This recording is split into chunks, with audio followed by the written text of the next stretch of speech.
Soft मुलायम कढी पकोडे करण्यासाठी येथे आपण 2 कप दही घेऊया। आधी मी 1 कप घेतलेले, आता हा दुसरा कप घेतोय। दही जरा आंबटसरच हवे, पण जास्त आंबट नको, नाहीतर कढी खूप आंबट होईल। आणि 2 कप दह्यासाठी अर्धा कप बेसन घ्यायचे। यामध्ये आता 1 छोटा चमचा साखर घालूया। साखर ऑप्शनल आहे। यामध्ये आता पाव छोटा चमचापेक्षाही कमी हळद घेतली आणि कढी पिवळसर हवी म्हणून पाव छोटा चमचापेक्षाही कमी लाल तिखट घेतले। तसंच यामध्ये आता 1.5 छोटा चमचा आले लसूण पेस्ट घालूया आणि अर्धा छोटा चमचा खलबत्त्यात जाडसर केलेली हिरव्या मिरचीची पेस्ट घालायची। चवीप्रमाणे मीठ घालूया आणि आता हे सर्व जिन्नस रवीने असे एकसारखे करायचे।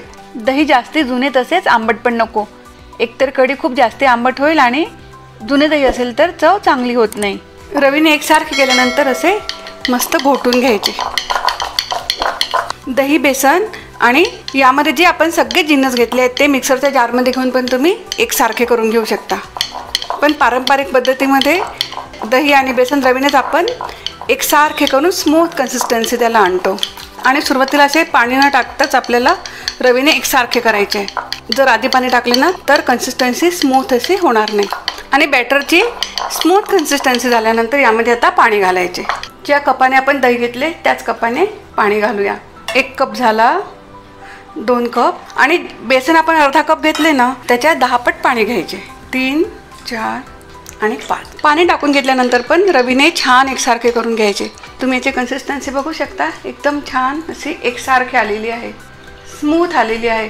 बॅटर आता कढीची तयार आहे। याला आता फक्त तडका द्यायचा आहे आणि तोपर्यंत पकोड्यांची तयारी करूया। पकोडे करण्यासाठी मी इथे 1 कप असं दाबून असं बेसन घेतलेलं आहे आणि पाव कप असं 1.25 कप बेसन घेतलंय। यामध्ये आता पाव छोटा चमचा हळद घालूया, पाव छोटा चमचापेक्षाही कमी लाल तिखट घातले, पाव छोटा चमचा ओवा घालूया। ओवा घातल्यामुळे पकोड्यांना छान चव येईल। पकोड्यांची चव अजून मस्त करण्यासाठी 1 छोटा चमचा आले लसूण पेस्ट घालूया। चवीप्रमाणे मीठ घालायचे आणि भजी आतून जाळीदार होण्यासाठी 1 डाव कच्चे तेल टाकले आणि आता हे सर्व जिन्नस थोडे थोडे पाणी घालून असे एकसारखे करू। पाणी थोडं थोडंच घालायचे, कारण जर एकदम जास्ती पाणी घातलं ना तर यात गोळे पडतील। तुम्हाला आवडत असल्यास यात तुम्ही कांदा पण चिरून घालू शकता। तुम्ही आता बॅटरची कन्सिस्टन्सी बघू शकता, परफेक्ट आहे। 1 कप पाणी घेतले, त्यातील पाव कपाला पण कमी उरले आणि आता हे बॅटर एका साईडने असे 3 ते 4 मिनिट एकसारखे फेटून घ्यायचे, म्हणजे पकोडे हलके होतील आणि छान सॉफ्ट पण होतील। हे हातानेच फेटून घेतले, कारण हात इतके चांगले कशानेच फेटले नाही जाणार। फेटून झाल्यानंतर थोडी बारीक चिरलेली कोथिंबीर घालायची, मिसळून घेऊ। आता हे झाकून साईडला ठेवून देऊ आणि तोपर्यंत कढीला तडका देऊ। मी ते 1.5 टेबलस्पून तेल घेतले। तेल हलकेसे गरम झाले की पाऊण छोटा चमचा मोहरी घेतली, अर्धा छोटा चमचा जिरे आणि पाव छोटा चमचापेक्षा थोडी जास्ती मेथी दाणे घेतले। कढीपत्ता घालूया, पाव छोटा चमचा हिंग घातला आणि आता या तडक्यामध्ये आधी थोडं पाणी घालायचं आणि पाणी घातल्यानंतर मग आपण तयार केलेले बॅटर घालायचे, कारण डायरेक्ट जर तडक्यामध्ये बॅटर घातले ना तर कढी अशी फुटल्यासारखी होते। आणि आता हाय फ्लेमवर उकळी येईपर्यंत असं एकसारखी ढवळत राहायचे, म्हणजे त्यात गुठळ्या नाही पडणार। तुम्ही बघू शकता आपण रवीने घोटून घेते तरी पण आपल्या कढीची कन्सिस्टन्सी एकदम स्मूथ झालेली आहे आणि शिजून घट्ट आल्यावर अजून स्मूथ होईल। आणि इथे कढीला उकळी आलेली आहे तर आपण आता मंद आचेवर 5 ते 6 मिनिटाला उकळू द्यायचे, पण कढीकडे सतत लक्ष ठेवायचे। कढी कधीच उतू नाही जाऊ द्यायची, कढी जर उतू गेली ना तर तिला स्मूथ कन्सिस्टन्सी नाही येत। तर आता आपण ही मंद आचेवर 5 ते 6 मिनिट शिजण्यासाठी बाजूला ठेवून देऊ आणि इथे पकोडे करूया। आणि तेल आता मीडियम फ्लेमवर गरम झाल्यानंतर यात असे पकोडे सोडू। हवे त्या आकाराचे सोडायचे, लहान हवे असेल तर लहान, नाही तर मोठे। असे खालून जरा होत आले की साईड चेंज करायची आणि आपण मीडियम फ्लेमवरच तळतोय। आणि पकोडे तळतात आता दुसरीकडे कढी पण एकसारखी ढवळत राहायची। पकोडे आतून कच्चे नको राहायला म्हणून मध्ये लो टू मीडियम फ्लेमवर पण तळून घ्यायचे। आणि आता पकोडे तळून झालेले आहेत तर आता यांना आपण काढून घेऊ।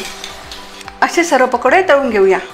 7-8 मिनिट झालेले आहे, कढी आपली चांगलीच उकळत आहे आणि असा कढीला वरून असा तेलाचा तवंग आला ना की समजायची कढी शिजलेली आहे।